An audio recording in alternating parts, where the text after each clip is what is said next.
We've been talking a lot about boundaries lately, and sometimes boundaries with family becomes challenging, especially when you have parents that steamroll over your boundaries and don't give a good goddamn.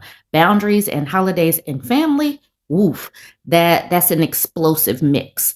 Let's look at what this woman, authoress Rosie Library, was saying. Maybe we'll just call her Rosie. So, this is what she said. She says, a very interesting short story. Sick family wants to have Thanksgiving at my house, and I said no. Sick family wants to have Thanksgiving at my house. That right there is an absolute no. Like, why are you trying to come over to my house and get me sick? This makes sense to have boundaries, but let's look at the post. So she says, so my nephew was diagnosed with hand, foot, and mouth about a week and a half to 2 weeks ago. We also found out the other day that my sister and her husband have recently contracted it from their son. I should add they live with my parents, but because they also have hand, foot, and mouth, it was decided that Thanksgiving would be moved to my house, but they said they wouldn't come. Well, my mom just called me today to inform me that my sister, her husband, and their son will be joining us at my house. I told my mom that I did not want them in my house because they're still contagious at this point. I have 4 children, one of which gets sick easily, and the last time it was in my house, my 3 older kids were out of school for weeks. They all reacted badly and had blisters as well as severely peeling skin that bled. My mom then said they will be gloved up and sitting at a table separate from everyone else. However, their son will have free roam of my home. He's under 2 and therefore gets into stuff and still puts things in his mouth. I told them if they were so set on coming to my house for Thanksgiving, why couldn't they have it at their house?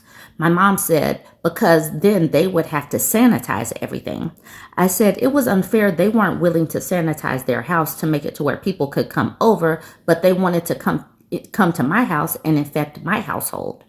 My mom then started to cry, said she wouldn't have this conversation with me, and hung up. So, am I the a-hole for telling my mom that they're being selfish and don't want them in my house? Her mom is quite willing to share this disease with other people. And then the mom starts crying. That is emotional manipulation, and she doesn't care about boundaries, and she doesn't care about the possibility of them being sick. The fact that she had to say that my older children, they didn't take it well when they got sick last time and their skin was peeling and bleeding, and that wasn't enough for the mom. This is absolutely asinine. The way some people hold and cling on to some of these holidays and they're unwilling to move things around is ridiculous to me. You would rather people get sick. You would rather people get sick than to move something around or just cancel. Why is this dinner that important to where people's health could be put in jeopardy? That's inconveniencing this woman, her family, their ability to go to work, their ability to go to school, and then the mom just starts crying. This is ridiculous. People need to chill, and this mother, yeah, she needs a timeout. Healing Through Laughter says, I would have been more than the a-hole because at that point she doesn't give a damn about your kids or your household. Gloved up? Tell Mike and the gang to stay home. Justice Sparrow says, nope, nope, nope. Cancel Thanksgiving. You can celebrate Christmas. That gives them a month to heal and clean. And then Joanne the Scrub just says this. All right, Mickey G says, put your foot down. Make sure the doors are locked and don't answer it. Tell them you're eating Thanksgiving dinner out. Now, this person, Chris C. Lee G, I'm not sure, we'll just call her Chris. Chris says, apologize for making mom cry. Gently tell her you're responsible for the well-being of your own children, and you will be having a quiet Thanksgiving this year. You can all regroup free of hand, foot, and mouth at Christmas. I hate that this person named Chris is trying to make her apologize because mom didn't cry out of sheer sadness. She's crying to try to guilt her into doing something. That is manipulation. This is not up to daughter to fix this and try to, gentle parent her mother like, there, it's going to be okay. No. Her mother was willing to allow her grandkids. Granny was trying to get her grandkids sick. She didn't have any regard for grandkids. Therefore, the crying is just out of pocket and just trying to push through boundaries. I don't like this advice. And that's the reason why Maxim's mom says she doesn't need to apologize. She didn't do anything wrong. I don't think I particularly like this comment either, but y'all can weigh in on what you think. Pabeams said, you need to call the family with hand, foot, and mouth disease. Tell them you'll be happy to deliver some food to them if that's necessary. But due to the concern of being contagious, Thanksgiving at your house is not an option. You shouldn't feel bad for telling the truth. Actually, have your husband do it and have him call your mother as well. Why isn't he looking out for family? The thing is, the fact that sister used mom as a conduit tells me that they're all manipulative people, and therefore I wouldn't be delivering food to them either. But that's me. I feel like this family, the one that has the little kid that's sick, and both of the adult parents are sick, they should know that they need to sit their butts at home. Like, why would they even think that you're going to go? My 8-year-old daughter knows that even if she's just coughing or sneezing, that we don't go different places, let alone go places where you can harm people and have their skin bleed and like get something contagious like this. If an 8-year-old knows this, why are adults feeling so entitled to make somebody else sick? Like, no. And that entitlement means that they need to figure something else out. They need to figure out their Thanksgiving dinner on Wednesday. They need to figure out who's going to deliver it, who and how they're going to pay for it. Wendy says, deliver. You're putting the burden back on the OP. They aren't too sick to cook if they aren't too sick to go out on Thanksgiving. This is utter selfishness. They can all gather when everyone is healthy. AJ Sway says, your mother is an emotional blackmailer. No, you're not the a-hole. I wouldn't budge, and they can have Thanksgiving as a group, and you do it with your family. If they don't like it, this is your time to stand firm and protect your family. I like that. I put a little star on it. That's exactly what I was thinking. I said emotional manipulation. She said emotional blackmailer. I absolutely agree. And so did the next person. Piet's daughter says, sounds like no one is coming to your house for Thanksgiving because family closeness doesn't mean pass a miserable disease around. That absolutely does. 'Tis the season for giving and stuff, but we do not mean giving diseases. We're going to close the door on giving diseases. None of that. Here we go. Linda saying, oh, so sad for mom. I'm sure she just wants her family together. Maybe call her back and gently tell her you understand completely, but the answer is a firm no. Why are people acting like Thanksgiving is the only time that families can get together? They can reschedule. It is not that big of a deal. Julie says, why isn't mom adult enough to understand that bringing several ill people to another family's home is likely to spread an infectious and unpleasant disease to the rest of the family? Her ask is both unreasonable and childish. And then the person at the bottom just says, what the F is wrong with your mother?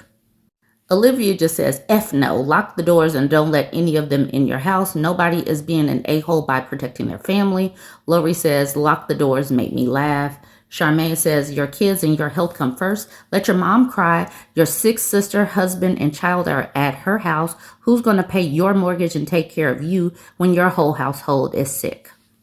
Doug E. Fresh says, your mom is being incredibly selfish and your sister is protecting her over everyone else. Does your mom often do this for your sister? If so, then they are both are a major problem. I completely agree with this. Sister is using mama, and it's hopefully it doesn't work. Hopefully she sticks with this and says absolutely no and stands firm on her boundaries through this holiday season. No one needs to get sick over Thanksgiving. All right, y'all go ahead and chime in. Remember, boundaries are important. And yes, we do understand that having boundaries with your mother and your family is challenging, but we have got to continue to have these conversations so that you can know and understand that your health is just as important, if not more important. It is more important than Thanksgiving dinner. Let me know what you think, though. I wonder how many women are doing this for Thanksgiving and Christmas. We're going to see more and more stories. The Hoodoo Bruja says, I decided this year I wouldn't be cooking Thanksgiving dinner. A few reasons. I have been cooking a full Thanksgiving dinner by myself, 3 birds, mac and cheese, yams, greens, dressing, pernil, etc. for years now. I'm tired of cooking for everyone as the baby of the family. I be in the kitchen for hours after work, prepping. And this year, I actually said no thanks. Last year, after I was done and finally sat down, my granddolly called me to wake me back up and fix a plate for her brother who was late to dinner because he's a truck driver. She also invited over my great grandmother who has been mean to me all my life. I also usually have my husband's best friend and his two kids because he doesn't cook and I don't believe in kids not having a home cooked meal on holidays. All that to say, I will be laid up, rubbing my feet together this Thanksgiving without a care in the world. Learn to say no. I thank God this year I learned my no was my peace. She says, I'm going to say that one more time. I thank God this year I learned my no was my peace. How many of y'all are cooking this year? Like I've already said before, I've said it today. Food is expensive. Groceries are expensive. And the time and energy it takes to grocery shop, navigate the craziness that's going to be in the grocery stores, that is stressful. And then having to do it after work. And then being the sole one responsible for it. And the cleaning up that goes on beforehand. Because the normal everyday cleaning is not the same cleaning that you do when family is coming over. You clean a lot more. And then the cleaning up afterwards. All of this should be spread out. And I think that this is the reason why, I know that this is the reason why more and more women are opting out of all of this, because it is labor. It's unappreciated labor. The fact that she had to go down and fix a plate for somebody. Why couldn't this man just fix a plate for himself? It's unappreciated and they take advantage. They feel entitled to a woman's labor. And more women are saying absolutely not this year. So let's look at some of the comments underneath this post. Miss Cherry to you says, good for you. Definitely thinking of doing the same. The Queen Melinda says, without women's labor, there would be no holidays. There would be no church. There would be nothing because women prop up so many things. And that's the reason why as more and more women are saying no, as more and more women are having boundaries and pulling back and pouring into themselves and recognizing that they can rest, that they don't have to do everything. Things are starting to fall apart. Things are coming apart at the seams because for too long, women have been too strained and other people, the men, they could put their feet up, watch the football game, eat, and then go back to putting their feet up. Women are saying no to this right now. The Hoodoo Bruja says, say it louder for the people in the back. The cooking, cleaning, shopping, the cleanup, no thanks. I'll be getting dressed up and going to a steakhouse and go home and sleep. The Queen Melinda says, oh my God, that's going to be amazing. So happy for you. Make sure you get some dessert to take home and sip something if you drink. The Aviation Queen, who we have seen because she has dropped this before, she says Sherlocked, and she dropped this picture saying, I walked off to admire the walls. These are boundaries. Having boundaries is important. Learning to save yourself and having some self-preservation is important. And it's important because other people need to learn that they should be putting in and spreading some of this labor out so that one particular person doesn't get burnt out. This year, we'll probably go out to have a meal as well and tip generously. And there is a person that's about to start up that conversation. But I will say this. My mother has never hosted a Thanksgiving dinner. And me and my brother, we're both grown. I am 45, he's 34.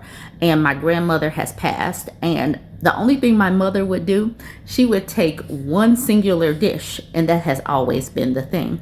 I am 45. I have never hosted a holiday dinner and never will.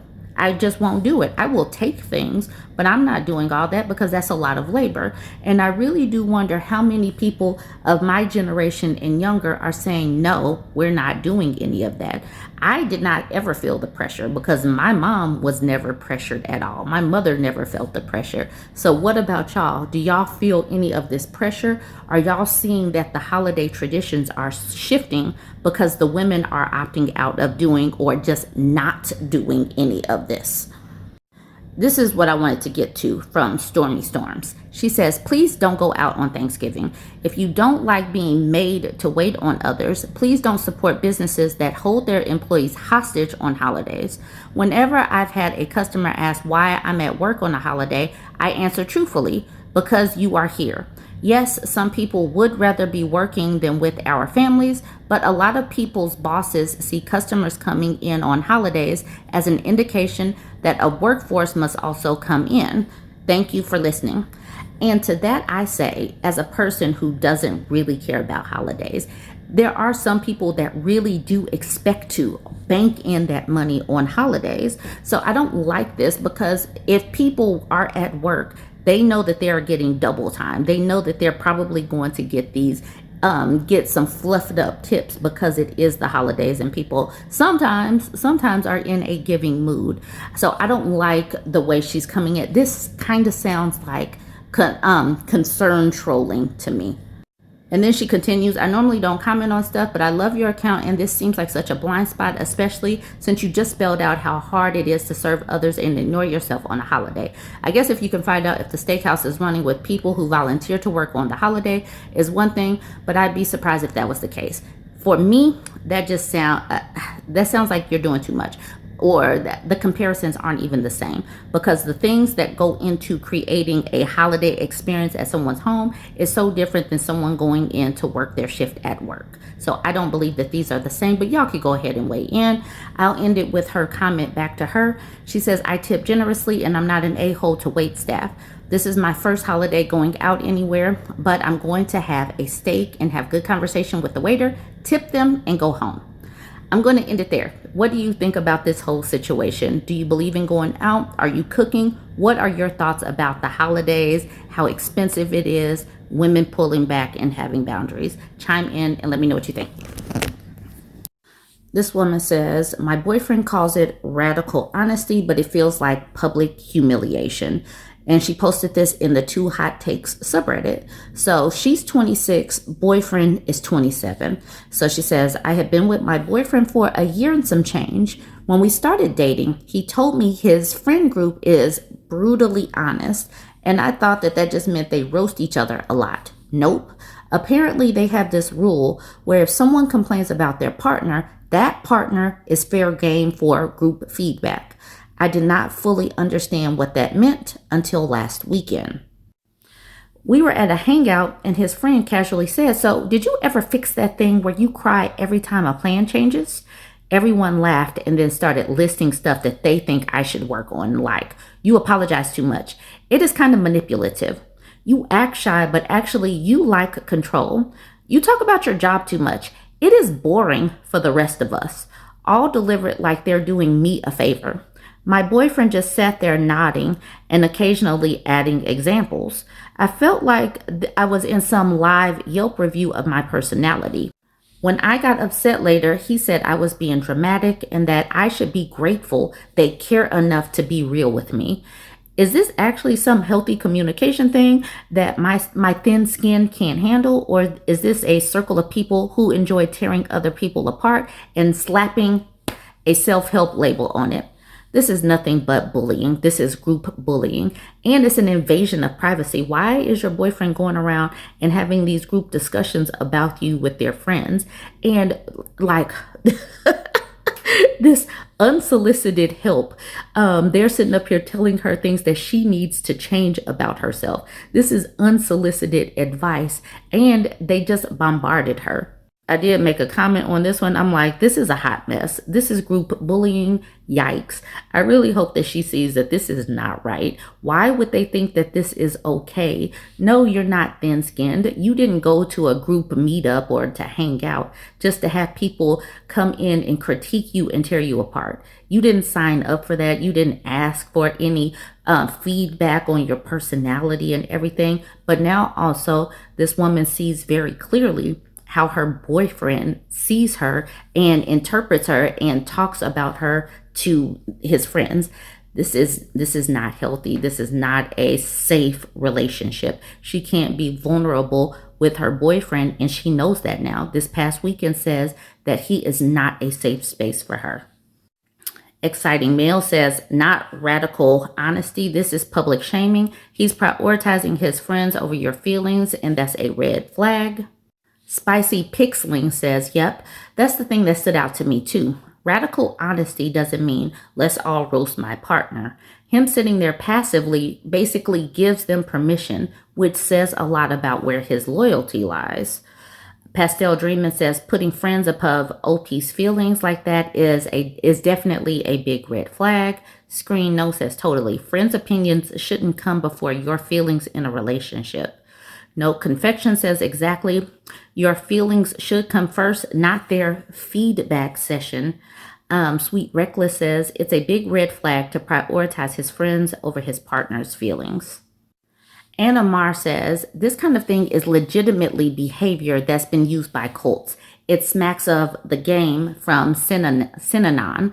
Public humiliation absolutely causes changes in behavior, but that doesn't make it right.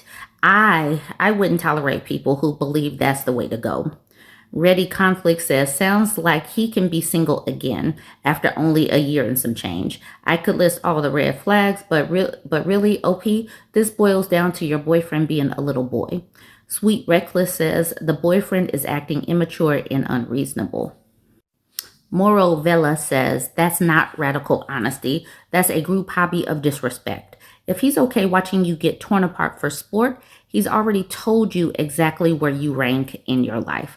And that's where it seems that most of these comments are. So I don't need to belabor the point that this is not right. This is not reasonable. And unless you were looking for some feedback on these various parts of your life, you don't deserve to have a full session of being torn apart.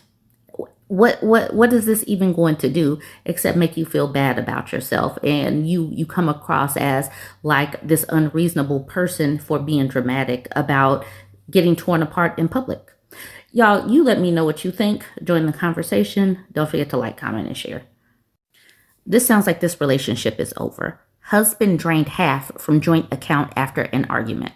So that sounds to me like this relationship is over, but she posted in the marriage subreddit. She says, husband and I got into an argument about chores. It seems that chores is definitely an argument that comes up over and over again on Reddit.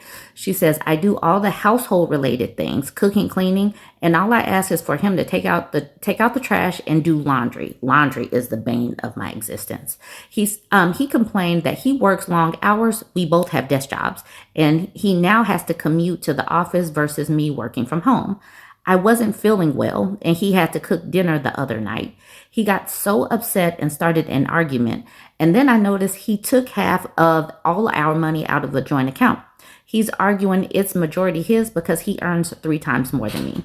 What should I do? I'm thinking about consulting a divorce attorney, but should I move the remaining money on the account?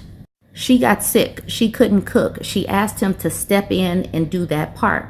Why is that worthy of an argument? When somebody gets sick, the other person is supposed to be your partner, but in this case, she is a wife appliance that is malfunctioning. His wife appliance is malfunctioning, and he is upset that his utility has broken down, even if it's just broken down momentarily. And that was enough to say, you know what, I don't need this stuff. He has discarded her in that this seems relationship ending, because why are you starting an argument because someone is sick and you have to cook?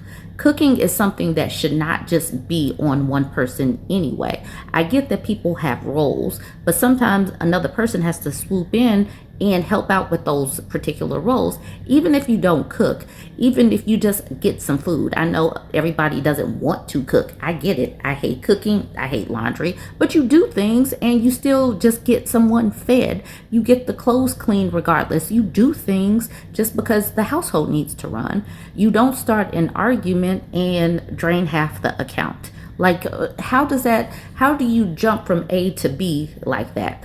Unless this was, just a symptom of something quite bigger. And we do see that in the comment section, that there's a lot more going on. Ecstatic Breath says, I would absolutely move the rest of it to the joint account. I think Ecstatic Breath means from the joint account to a different account. And contact a good attorney in your area. There are a lot that do free consultations and installment payments if you choose to truly go through with it. Do you guys have kids? And then Ecstatic Breath does come in and say, I mean out of the joint account and into your own closed one. Close the joint account too. Here's the OP, Quarter Quiet, saying, We have a 4-year-old. And then Ecstatic Breath says, I would definitely make those tough decisions now. Don't want the kid to see the treatment you're getting. Also, if you have friends or family that are aware of how you're treated, they can be made as witnesses. Doesn't matter the amount of money he makes. Working a job doesn't cover parenting and being a partner. He's basically a second child to you, and you didn't sign up for that. Whatever this comment was, it was deleted by the moderator, but the OP did see it and respond. It says, he does always bring up how easy I have it because I work from home. Our sex life is non-existent, and marriage has been rocky for the past 1.5 years, mainly due to his daily drinking after work. He gets so drunk and causes a huge mess in the house, and I'm just so turned off. And then the Darkberry says, oh friend, leave him, he's dead weight. Now, we have talked about how men weaponize food, and that jacks up a person's money, because if you are the partner that has to go out grocery shopping and replace all the food, that jacks up your time, energy, and resources, because you have to plan out to go get that food. You have to cook it. Cooking takes time and effort. Now, I also believe that they weaponize messes. If someone comes in and just absolutely trashes everything and refuses to clean it up, and you have a small child in the house, that means that is taking your time and energy and stress level out the roof. You have to clean up after this person who is purposely making messes for you, and that's zapping away your time and energy that you could be used on something else.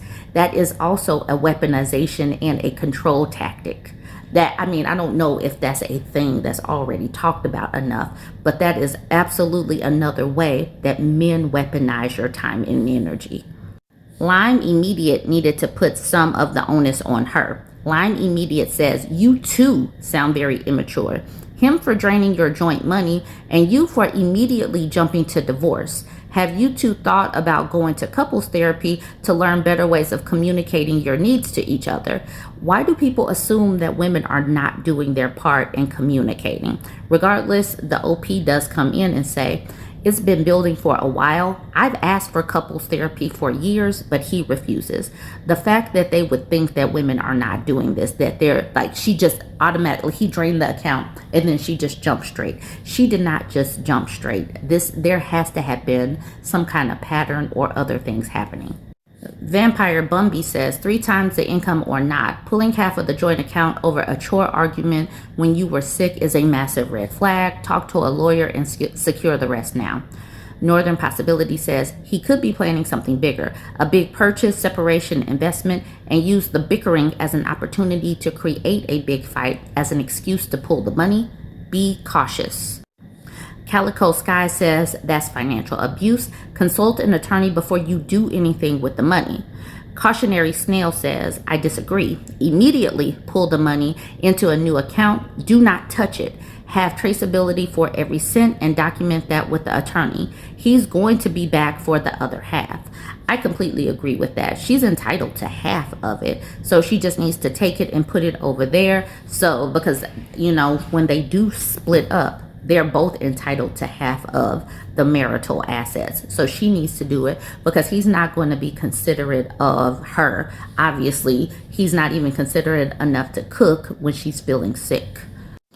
Trisha Shirt says, move the rest of the money. Don't touch it right now. Then have a really good think. I'd stop putting anything into the joint account as of now. Sounds like he's pulling away, either deliberately or to hurt you or to put you in a perilous financial position. He sounds lazy and entitled. Kivo the Shaped says, he might be your husband, but he's not part of your team, which is what marriage is. He's not going to change either. This level of petty mixed in with whatever the hell men grow up learning that makes them want to intimidate women to win arguments. I'm a man, by the way. And then this person at the bottom, Chamomile, says, he doesn't care about you. And with that, we will end that there. Y'all let me know what you think. Y'all already know what I think because I've been saying it, but you all chime in. Don't forget to like, comment, and share. Maybe I can convince Reese I've changed this time if she just lets me come in. Who is that? Is that Jabbar? What? What did I tell you about being in here? I told you to get away. Go. Oh my God, I told you I didn't want to see you again. I told you you are not to come back. Girls, he's back. He's back. Get Get over here. I told you. You better get. He's not coming back. You do not come by here unannounced again. Hold on. Don't make me call the police next time. I'm not playing with you. Man, that's effed up.